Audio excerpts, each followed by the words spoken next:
Já vás vítám u dalšího videa na téma laboratorní techniky. Dneska si povíme něco o zahřívání a chlazení v chemické laboratoři. Nejdřív bychom si měli povědět něco o tom, jak popisujeme teplotu. Popisujeme ji pomocí nejčastěji u nás Celsiusovy stupnice, to je z roku 1742, kdy Celsius vytvořil stupnici o 2 bodech, kdy byl tedy var vody 0 stupňů, otání ledu při 100 stupních, ale následně Karl Linné tuto stupnici převrátil a my tedy to známe teď, že tedy var vody je při 100 stupních Celsia a tání ledu při 0 stupních.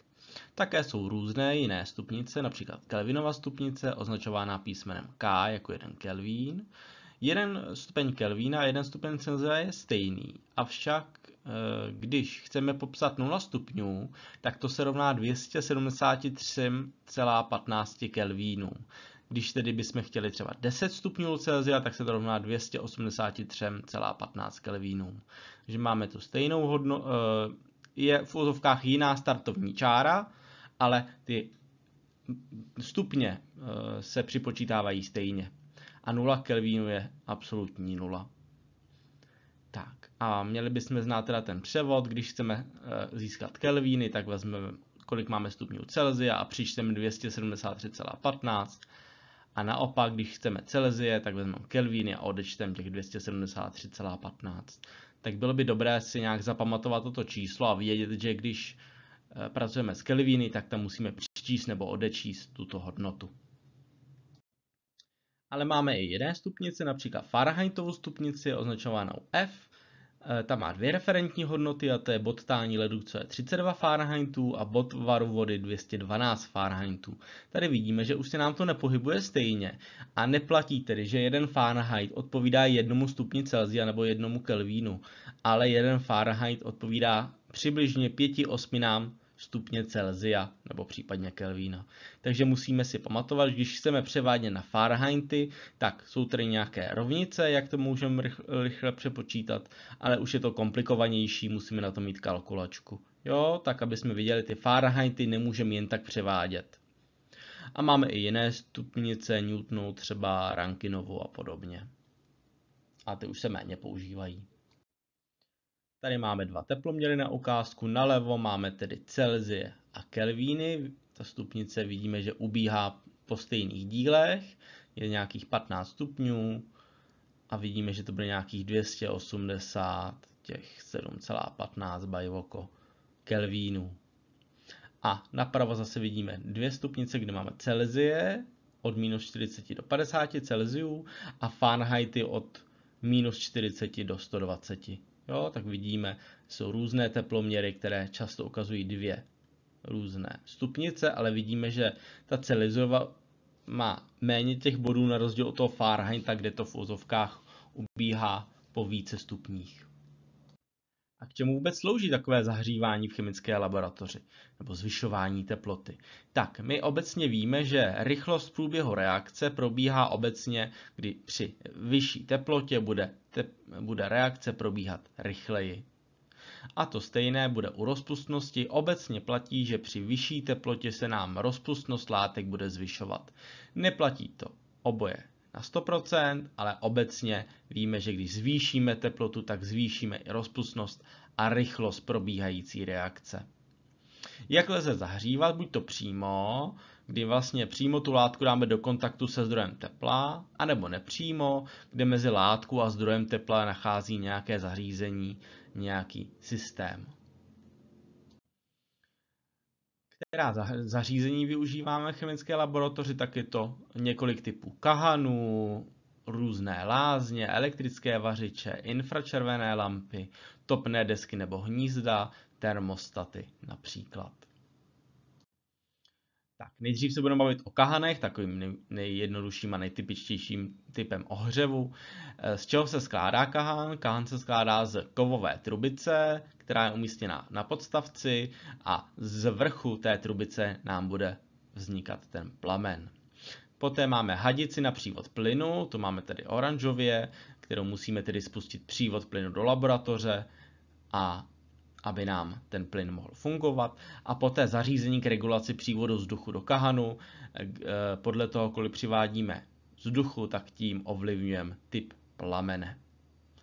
Takže máme vždycky nějakou tedy tu trubici, do které přichází plyn a my k tomu ještě regulujeme množství vzduchu, které do toho pouštíme. Tak, máme 3 základní typy plynových kahanů a to je Tekluho, Bunsenův a Meckérův. Máme je tady napravo načrtnuty, nejdříve ten Tekluho, to je tedy ten prostřední. Ve spodní části trubice je rozšířena a přívod plynu je regulován pomocí matice, kdy tedy otáčíme maticí, buď to nepřivádíme žádný kyslík minimálně nebo více toho daného kyslíku. Bunsenův kahán, to je ten nalevo, ten označen písmenem A, většinou bez rozšíření přívodu plynu a je regulován objímkou, kde jsou dva kruhy, které přivádí právě ten kyslík a buď to mají možnost být zavřené nebo otevřené. A poslední, ten Meckérův, s ním se setkáváme nejčastěji, ten je nejvýhřevnější z uvedených kahanů, je to ten označený písmenem C, využíváme ho právě v té chemické laboratoři. Kovová trubice je taková masivnější, má tam mřížku a k regulaci slouží kovová objímka, to je v té spodní části, kde jsou ty 3 kruhy a tam je několik otvorů, které přivádějí právě ten kyslík a upravují typ plamene. Buď to jsou zavřené všechny otvory, nebo pootevřené, nebo úplně otevřené. Další typy kahanů, které můžeme mít, tak je třeba sklářský kahán, to je ten na horním obrázku, ten má přívod vzduchu okysličený, který okysličuje právě ten plamen a vytváří velmi výhřevný plamen, právě když potřebují skláři nebo třeba chemici, kteří pracují se sklem a natavují ho, tak potřebují vysokou teplotu, tak tím, že tam tedy okysličují ten plamen více, tak je více výhřevnější a tím oni mohou jednodušeji natavit nějaké to sklo. A poté lihový kahán, takový jednodušší, který se skládá teda z nádobky, kde je líh s tkaninou, nahor otevřeme, zapálíme a bude se vlastně nasávat ten líh, který bude hořet. Spíše na drobnější práci je málo výhřevný. Tak a jak postupujeme, když chceme zapálit kahan? Tak zaprvé musíme ho mít na bezpečném místě, musíme mít nějakou vhodnou žáru, vzdornou a pevnou podložku a nesmíme mít v okolí žádné třeba hořlaviny, například flašku s lihem nebo benzínem, aby nedošlo k nějakému většímu splanutí. Uzavřeme přívod vzduchu do toho kahanu, takže v tom Meckérovi, kdy máme tady několik otvorů, tak všechny uzavřeme, aby byly plné kovu. K ústí kahanu přiložíme zdroj plamene, určený zapálení, zároveň otevřeme přívod plynu. Takže zmáčkneme přívod plynu, pootočíme ho a přiložíme v tu chvíli nejčastěji zápalku. My tedy zapálíme ten plyn, který hoří takzvaným svítivým plamenem, plápolavým nebo čadivým, takovým typickým plamenem, který je méně výhřevný. A pak, když potřebujeme větší výhřevnost, tak otočíme tu objímku, zvýšíme přívod vzduchu a získáme takzvaný nesvítivý plamen, ten je výhřevnější, je takový i méně pozorovatelný právě. Nesvítivý, občas těžké ho postřehnout, tak musíme vědět, že nám tam hoří ten kahán a musíme se k tomu chovat tak, aby jsme něco omylem nezapálili. Problém je, že při velkém přívodu vzduchu může dojít ke zhasnutí plamene nebo zapálení plynu v trubici. Jakmile se nám něco takového stane, tak uzavřeme přívod plynu a tím tedy ten kahan uzavřeme. Není určitě dobré, kdyby nám tam unikal plyn, který nehoří, tak by nám potom splanul, až by se ho tam nahromadilo víc, což samozřejmě je nebezpečné. Tady je na obrázku vidět různý typ plamene. Nejdřív nalevo je ten takzvaně svítivý, plápolavý plamen, čadivý plamen. Tam je ta nižší teplota a postupně, jak přidáváme ten kyslík, tak se nám takto mění až na ten nesvítivý, kde máme tedy vyšší teplotu a využíváme ho teda, když potřebujeme například něco natavit, například to sklo. Abychom vždycky nemuseli využívat kahany, tak využíváme často vařiče.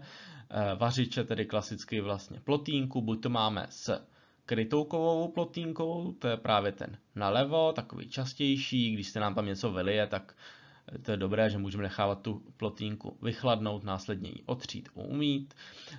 A poté máme takzvané s odkrytou spirálou, to je ten napravo, tam právě ten nepoužíváme, protože právě může se nám jednoduše ta chemikálie dostat do té spirály, nebo obecně je takové náchylnější na nějaký požár, jo, takže využíváme většinou nějaký ten plotínkový v uvozovkách úplně obyčejný vařič, který má nastavitelnou teplotu, nakolik potřebujeme od několika desítek stupňů až třeba po 150. Poté se můžeme setkat s infračervenými lampami, kdy tedy v chemické laboratoři používáme na odpařování roztoků. Jsou určitě méně výhřevnější než třeba plotínka nebo vařič a někdy se nám to může hodit. Jak to uděláme? My vlastně tam máme infračervenou žárovku v takovém tubusu a přímo pod ten tubus kovový nám právě svítí to infračervené světlo, které ohřívá ten povrch a dochází k odpařování toho roztoku. Napravo je takový šroub, který můžeme zvýšit nebo snížit postavení té celé lampy. Můžeme se s ním setkat třeba, když musíme rozstavit ve farmaci nějaký polotuhý přípravek, nějakou mast, tak třeba ty infračervené lampy se používají často. Co můžeme využívat, tak jsou různé například vodní lázně nebo pískové lázně, olejové lázně. Jsou to už tedy nějaká složitější zařízení, která nám zahřívají něco, což je třeba voda, ten písek nebo olej. A nad tím se nám vytváří pára, která nám následně ohřívá například tu naší baňku nebo nějakou třenku, kterou potřebujeme ohřát.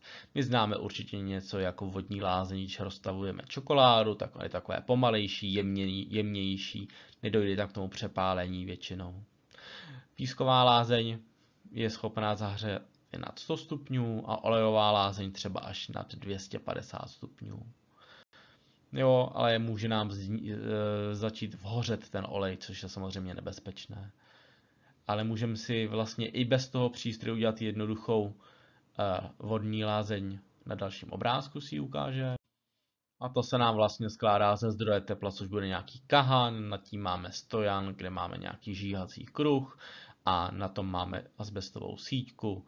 Na tom máme kádinku s tekutinou, nejčastěji tou vodou, která se bude zahřívat. Nad tím se nám bude ohřívat pára a nad tou kádinkou budeme mít právě například odpařovací misku, která se bude pozvolna prohřívat a bude docházet například k tomu odpařování. Takže takový jednoduchý improvizovaná vodní lázeň v chemické laboratoři.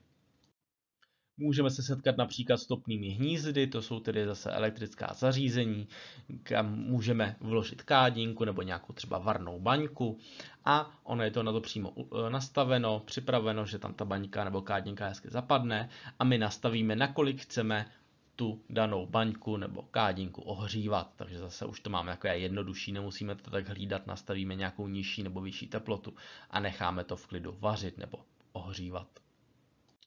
K udržení nějaké konstantní neboli trvalé teploty slouží takzvané termostaty. Jsou to různé části už nějakých rozšířených větších strojů a kdy potřebujeme udržet nějakou stabilní teplotu, tak na to jsou termostaty, které nám to ohřívají. Buď to nějakou vyšší teplotu, třeba 50, 80, 100 stupňů, anebo spíš třeba na nějakou, že potřebujeme dělat pokus, kdy musíme mít vzorek při 25 stupních, tak to nastavíme tak, aby se to prohřívalo přesně na 25 stupňů a bude nám to udržovat přesně tu danou teplotu. Takže zase nějaký přístroj, který už je složitější, ale určitě často využívaný.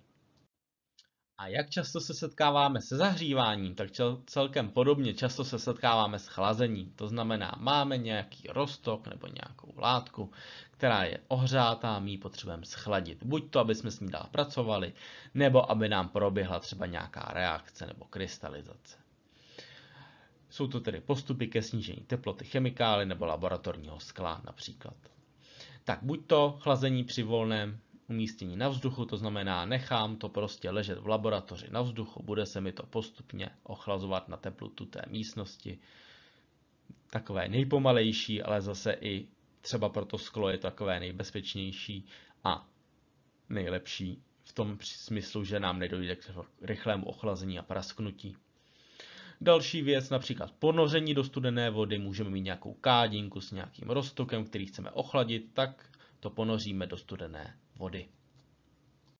Efektivnější by pak bylo to dát pod proud studené vody, v tom případě nám to bude probíhat rychleji to chladnutí a zase efektivněji. A jsme schopni to schladit na takovou teplotu, jakou teplotu pouštíme. To znamená, když budeme pouštět 5stupňovou vodu, tak se dostaneme postupně až na 5 stupňů Celsia. Můžeme použít led, to znamená použít klasický led, buď to nebo ledovou tříšť, a zase vnořit třeba kádinku do větší kádinky s ledem, dojde nám k tomu ochlazení a zase tedy snížení teploty té chemikálie nebo toho skla. A tam víme, že se dostaneme maximálně na nějakou nulu, ale občas se musíme dostat o trošku níž v té stupnici Celsia, tak můžeme použít různé chladící směsi. To je jednoduchá směs ledu nebo ledové tříště s nějakou další chemikálií, která sníží bod tání. Máme tady například s chloridem sodným, s chloridem amoným nebo s chloridem draselným, kdy tedy smícháme sůl s ledem a dojde nám k vytvoření nižší teploty. Můžeme se občas setkat při vaření, že chceme něco ochladit, tak použijeme právě směs ledu a soli. Dále se můžeme setkat například se suchým ledem, tam je teplota až minus 78 stupňů, suchý led je oxid uhličitý. Můžeme použít různé chladničky, mrazničky, měli bychom vždycky využívat nějaké ledničky k tomu určené a nemít to úplně vedle jídla, záleží na typu toho pokusu. Různé termoboxy, takové ty polystyrenové bílé boxy nám můžou udržet sníženou nebo zvýšenou teplotu, nebo různé mrazící boxy zase, kam to můžeme ponořit a bude se nám to postupně ochlazovat. A už jenom na závěr něco malého o teploměrech, aby jsme věděli, co je teploměr. Je to teda zařízení, které je vyrobené ze skla s nějakou nejčastěji kapilárou uprostřed, tedy tenkou trubičkou, ve které je nějaká tekutina a bude nám pomocí roztažnosti ukazovat teplotu okolí. Je tedy tvořen skleněnou trubicí, která je dole zakončena malou nádobkou. Tu nádobku právě dáváme ke zdroji toho tepla nebo ke zdroji tepla té zkoumané látky. A nad tím je ta kapilára a tím, jak to ohříváme, tak se to roztahuje, to znamená stupnice jde nahoru, označuje se nám výš ta hodnota, když se budeme ochlazovat, bude docházet ke smršťování a zase ta teplota se nám bude ukazovat nižší. Ta nádobka právě musí obsahovat vhodnou teploměrnou kapalinu, která se takto hezky rozpíná. Kdyby se nám to nerozpínalo, tak by to úplně nefungovalo. A pak jsou například dilatační teploměry, které využívají nějakou různou roztažnost látek. To jsou právě jak tyto kapalinové, tak třeba bimetalické, o tom si povíme za moment. Tak, tady máme nalevo hezký obrázek, kde máme tedy tu nádobku nebo jímku, kde máme tu zásobník té kapaliny, nad tím máme tu kapiláru a při tom ohřívání vydáváme tedy tu jímku k té látce, kterou chceme přiměřit, a ta kapilára. V té kapiláře se nám bude roztahovat ta tekutina a ukazovat nám svým vrcholem na tu stupnici. Určitě známe všichni nějaký tento klasický teploměr na měření teploty, a nebo pak jsou různé venkovní teploměry nebo speciální jiné teploměry do chemické laboratoře. Příkladem takový nejčastější teploměr je rtuťový, ten má od minus 38 stupňů až do plus 300, ale my třeba ho využíváme, ono záleží na tom, kolik tam té rtuti máme. Máme třeba ty venkovní teploměry od minus 30 do plus 50, nebo lékařské teploměry zase na tu lidskou teplotu plus 35 až plus 42 stupňů. Potom se můžeme setkat třeba s lihovými teploměry, tam vidíme, že ta teplota je od minus 110 až do plus 70, takže víme, tušíme, kolik ta látka bude mít teplotu, tak podle toho využijeme ten vhodný teploměr. Nebo různé plněné uhlovodíky, ty teploměry pentanem, toluenem a podobně. Posledním typem teploměru je právě ten bimetalový teploměr, který se skládá z dvou kovů, bimetalový, bi jako 2 a metal jako kov. Ten je takzvané z takového pásku, který je spojený dvěma kovy, které mají různou tepelnou roztažnost, a tím právě jak dochází k tomu ohřevu nebo ochlazení, tak se ta spirála napíná nebo smršťuje a vidíme tam potom, že ta ručička nám ukazuje na tu danou teplotu. Rozsahy jsou různé právě pomocí toho, které ty dva kovy do toho dáme. Jo, tak vidíme tady třeba tak to, že máme až do 400 stupňů. Tak, to by bylo pro mě ode mě dneska všechno. Já vám děkuji za pozornost, budu rád za like nebo za odběr a mějte se krásně, uslyšíme se u dalšího videa.